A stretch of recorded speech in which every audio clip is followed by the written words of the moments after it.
Vamos dar continuidade à leitura do livro No Rumo do Mundo de Regeneração.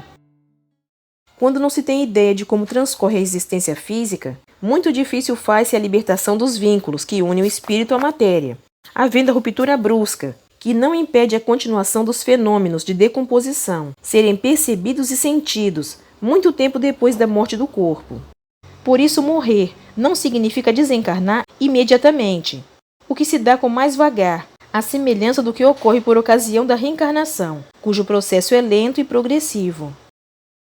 Aclarando acontecimentos. Deveríamos visitar um hospital público que se preparara para receber pacientes vitimados pelo novo coronavírus. Os maiores cuidados haviam sido dedicados à área das UTIs, devidamente munidas com os aparelhos respiratórios. Havia uma dolorosa expectativa no ambiente. A preocupação em separar os portadores da pandemia dos demais pacientes criara um ambiente de receios injustificados. Tanto os médicos, qual ocorria com os enfermeiros, mantinham-se em cautela e muita vigilância, a fim de evitarem serem contaminados. A movimentação era expressiva, vale dizer, de encarnados assim como de desencarnados. Pais, familiares e outros aflitos acorreram do mundo espiritual para visitar os parentes que se encontravam sob suspeita, aguardando o resultado dos exames a que foram submetidos. Concomitantemente, espíritos sofredores buscavam inquietos as pessoas amadas, sem conhecimento real do seu estado.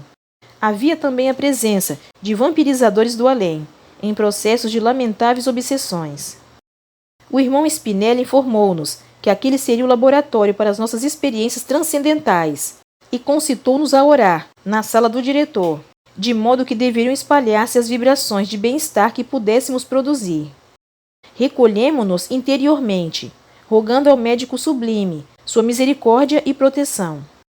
Terminada a prece, saímos em grupo e acompanhamos uma jovem auxiliar de enfermagem que conduzia o resultado dos exames que chegavam do laboratório governamental. Havia tristeza e ansiedade no seu semblante, e ao entregar o documento ao diretor do hospital, afastou-se, enquanto ele tomava conhecimento da ocorrência grave esperada e ao mesmo tempo desagradável. Dos 13 exames de pacientes que se haviam internado antes, 8 eram positivos para a Covid-19.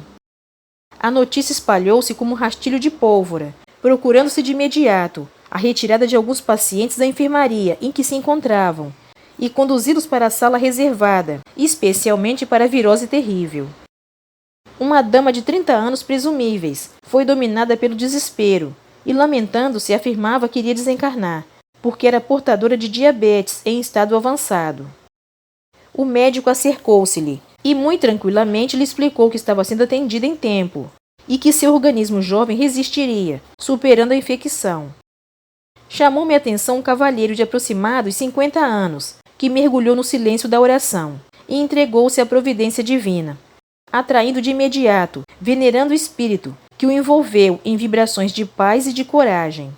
Os demais se deixaram dominar pelas lágrimas e algumas reclamações, exprobando o governo, denominado de negligente, e transferindo a responsabilidade por encontrar-se ali.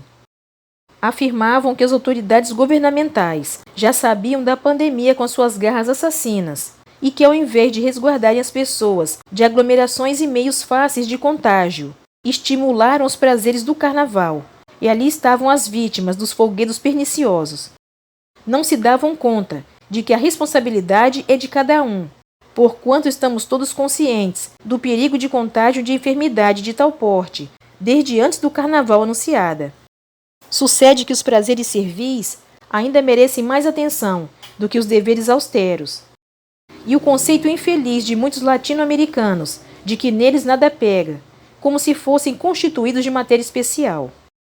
Alastrava-se a doença depuradora da sociedade em todo o mundo, e no Brasil começava com fome cruel, encontrando a cultura leviana de muitos e a falta de compromisso com a vida. No gabinete do diretor, diversos médicos discutiam a respeito de qual a terapêutica melhor recomendada para os pacientes inseguros. Discussões politiqueiras de baixo nível esqueciam as vidas humanas para cuidar dos seus interesses mesquinhos e venais. Alguns desses esculápios, que já vinham aplicando medicamentos que deram bons resultados nos casos da Espanha e da Itália, consumidas pelo surto feroz. Deixavam de lado as brigas e ofensas políticas para encontrar uma solução de emergência, enquanto os laboratórios do mundo trabalhavam na produção da vacina salvadora. Passamos a hora da manhã atendendo os irmãos contaminados, auxiliando-os no equilíbrio do sistema imunológico e principalmente da harmonia íntima, intuindo-os a buscarem a oração, que lhes daria forças para a conquista dos resultados felizes. No momento em que fiquei a sós com nosso Spinelli, comentei a respeito da reunião mediúnica da noite anterior. Entre os fenômenos que me surpreenderam, chocou-me o aparecimento dos espíritos que emergiam do solo transformado num cemitério com seus aspectos atoleimados e infelizes. Perguntei-lhe se a cena que aconteceu na sala em que estávamos havia sido transportada de alguma região onde os espíritos se encontravam, ou como aconteceu o aparecimento da cena estranha e apavorante. Pacientemente me explicou. Recorde-se o caro Miranda, que a psicosfera ambiente no local da reunião modificou-se expressivamente, a forma como se encontrava no início da atividade. Quando os irmãos apareceram, traziam as lembranças dos lugares em que viviam, e o pensamento firme de todos condensou no local em que então se encontravam, repetindo a paisagem dantesca em que viviam. A força da mente acostumada a determinadas circunstâncias e acontecimentos dá-lhes vida à medida que memoriza e vivencia. Todos ligados entre si pelos mesmos crimes e feitos, assim como pelas mesmas situações de resgate penoso, criam por ideoplastia os cenários e as circunstâncias que lhes são familiares. E o fenômeno de transformação? Indaguei. Para a fase lupina que teve lugar no comunicante, como explicá-lo? Nosso irmão de tal forma degenerou o perispírito, nos sucessivos anos de horror que se tem permitido, que passou a sentir-se como um lobo, construído pela perversidade dos seus atos. Tem na mente, no entanto, a sua forma anterior, que lhe ficou na memória como sendo máscara conveniente. Enquanto blasonava, procurando argumentos falsos para esconder os sentimentos reais, a aparência era preservada, mas à medida que se permitiu apresentar-se como se sente, ou como está interiormente, a forma de ser humana foi diluída pela força interior do vampirismo, e passou a usá-la. Neste momento, mantém a deformidade que irá sendo modificada, à medida que se comunique mediunicamente, e o seu perispírito recupera a expressão humana, através do arrependimento sincero e da renovação interior. O longo processo de construção do ódio, com todos os seus ingredientes de vingança, condensou os fluidos emitidos e construiu as formas terríveis que inspira pavor. E somente através de uma real mudança emocional e mental podem ser diluídas essas construções apavalhantes. Após a comunicação mediúnica da noite passada, fluidos novos foram ingeridos e formas pensamento diversas irão assomar do inconsciente profundo, reconstruindo a realidade humana que lhe caracterizou a última existência terrestre. O pensamento é sempre a fonte e a sede das construções do ser, sob qualquer aspecto considerado. Por isso o Mestre Jesus sempre recomendou temperança e perseverança no bem, a fim de que as vinculações com a divina transcendência facultem o prosseguimento da ordem e da paz. Tudo quanto se pensa, de acordo com a intensidade mental da ideia, adquire forma e vida. As incontáveis construções mentais espalham-se por toda parte, gerando formas pensamento e até mesmo regiões específicas no baixo astral ou nas regiões formosas. Vivemos no mundo de energia, que se amolda à onda mental, dando lugar a formas transitórias que o tempo cristaliza e se torna material. Vejamos a nossa presença real nesta saleta, em que não somos detectados pelos reencarnados, e nada obstante, estamos percebendo sem atropelamentos as ocorrências que aqui têm lugar.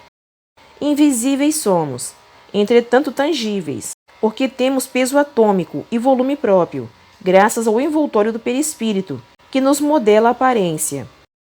Podemos registrar aqui o que ora percebemos, como também, com um pouco de fixação da mente, acompanhar regressivamente tudo quanto aqui ocorreu, porque está impregnado nas diversas faixas e ondas vibratórias.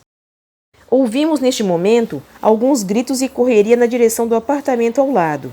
Não somente as pessoas, como alguns espíritos, fomos atraídos. E a nos adentrarmos, defrontamos uma paciente visivelmente incorporada por um inimigo espiritual que a dominava. Tudo acontecera rapidamente. ao ser notificada que estava confirmado o diagnóstico da Covid-19. Ela se contraiu e, dominada pelo medo da morte, começou a desarmonizar-se interiormente. Quando o adversário que a persegue há algum tempo utilizou-se das circunstâncias para provocar uma grande reação, perfeitamente dispensável. Agitou-se e começou a debater-se nas mãos dos enfermeiros, que logo pensaram ser uma crise emocional, como realmente o era, e de imediato aplicaram-lhe uma alta dose de calmante, deixando-a prostrada. O irmão Cláudio aproximou-se da paciente e, aplicando-lhe energias restauradoras, afastou o invasor, que foi controlado pelo nosso mentor, enquanto ela passou a dormir sob a ação do medicamento e dos fluidos. Foi transferida imediatamente para a parte do hospital em que poderia ficar com outros enfermos, sem o perigo de contaminação a outros pacientes. Ao sair da sala, em pleno corredor que levava à UTI, onde já se encontravam pacientes sendo atendidos com respirador artificial. Um deles, porém, sexagenário, com uma história clínica mais grave, porque cardíaco, experimentava asfixia, proveniente do pulmão totalmente impossibilitado de cumprir sua função, graças às colônias maciças do vírus, na sua volúpia devoradora. O coração pulsava com imenso esforço para bombear o sangue e começou a falhar. O rosto congestionado pela asfixia e os olhos um pouco fora das órbitas denunciavam a presença da morte, o que se deu inexoravelmente. O irmão Spinelli aproximou-se do cadáver, enquanto os funcionários tomavam as providências compatíveis e, apontando os brônquios e as câmaras pulmonares, elucidou penalizado. Que tragédia, a do vício do tabaco! Nosso irmão é considerado como suicida indireto, por haver submetido seu organismo à pressão das substâncias químicas do cigarro, que lhe destruíram os alvéolos delicados, impedindo-os de manter as suas funções vitais. Observamos que espíritos viciosos, de péssimo nível moral, acercaram-se do cadáver e arrebataram o recém-desencarnado, antes da eliminação das últimas energias vitais do organismo. O pobre amigo, continuou Spinelli, despertará e passará a viver um verdadeiro pesadelo, pela ignorância da ocorrência do fenômeno que acaba de suceder. Os suicídios indiretos no mundo são em real número colossal, porque tudo que atenta contra a saúde, o bem-estar, o equilíbrio do organismo na vilegiatura carnal, é uma agressão que culmina por derrotá-lo. Merece considerar que os vícios e atentados materiais à saúde impregnam o perispírito de miasmas destrutivos, facultando espaço para a instalação de muitas enfermidades, ou simplesmente por somatização, ensejando enfermidades que não se encontravam na ficha evolutiva do ser. Igualmente os hábitos mentais perniciosos, as conversações vulgares e tóxicas, as culturas do pensamento negativo, geram vibriões e bactérias psíquicas, que diminuem as forças do equilíbrio e da resistência humana, favorecendo a instalação de muitas enfermidades e transtornos emocionais. É indispensável que as fontes do pensamento sejam vigiadas, a fim de que das suas nascentes não surjam elementos destrutivos, responsáveis por incontáveis males que perturbam os seus cultores. Nesse momento deu entrada um paciente, em lastimável situação, porquanto a enfermidade já lhe tomara a organização respiratória, com grande prejuízo para a função cardíaca, em disritmias acentuadas. Nosso mentor convidou-nos a acompanhá-lo à unidade de terapia intensiva, que estava em grande movimentação. Já se encontrava com metade dos leitos ocupados e pairava no ar um tipo de expectativa pessimista. O novo paciente foi acomodado ao leito e de imediato passou a receber o auxílio do respiradouro artificial. Os danos causados pelo vírus eram muito graves e a assistência espiritual do enfermo era de péssima qualidade. Algumas entidades odientas maldiziam-no e o ameaçavam de forma impiedosa, anunciando seu próximo desenlace para o reencontro além do corpo, com as consequências lamentáveis. O desencarnado, apavorado com a consciência de que chegara o seu momento fatal, inevitável, deixava-se dominar pelo desespero que mais o perturbava. A desencarnação deve ser um momento de serenidade, a fim de que a ruptura dos liames, que vinculam o espírito à matéria densa, sejam suave, diluindo-se pela falta do fluido vital, que mantém a existência orgânica. Quando não se tem ideia de como transcorre a existência física, muito difícil faz-se a libertação dos vínculos que unem o espírito à matéria, havendo a ruptura brusca, que não impede a continuação dos fenômenos de decomposição serem percebidos e sentidos muito tempo depois da morte do corpo.